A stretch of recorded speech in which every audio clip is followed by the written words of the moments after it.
Okay, so today we got to pour a little bit of concrete the old-fashioned way with my mixer. And I got a little bit of cleaning up to do yet. These are the bags that I used. Looks like you can see some Sakrete in there.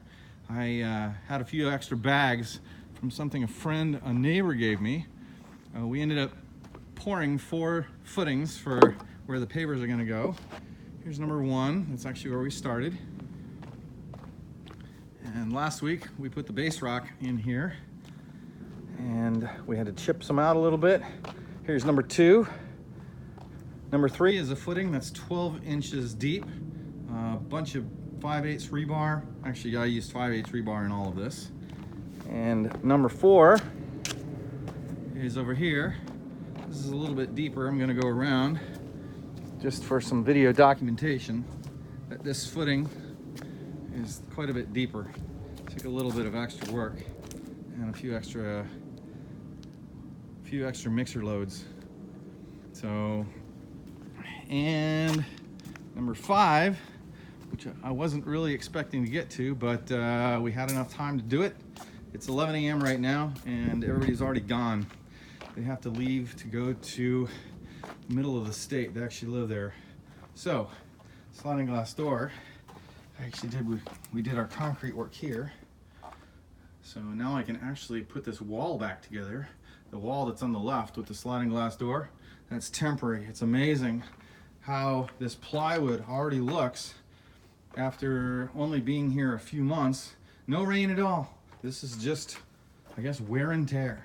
But I'll have to trowel it out one more time this afternoon so it's nice and level. It won't really matter a whole lot anyway, since we will have the same carpet that we had initially put in. So I actually did a nice clean seam, cut it, rolled it up along with the pad underneath.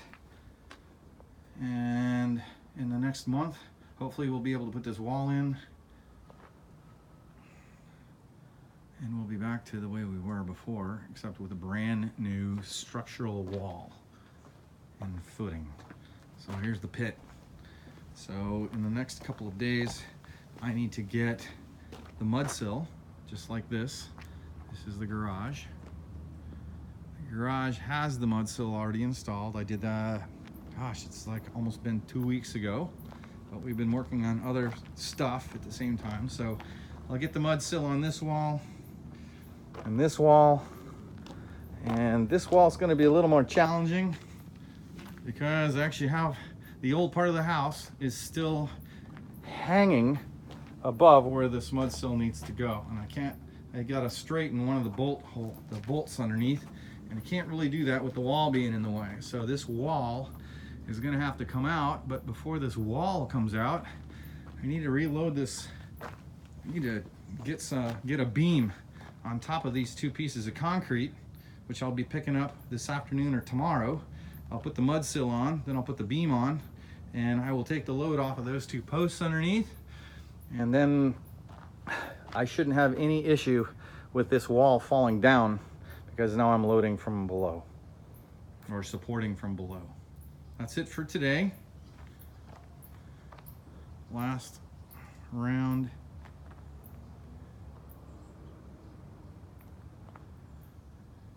I bought that mixer 20 years ago. It's paid for itself about 5 times over.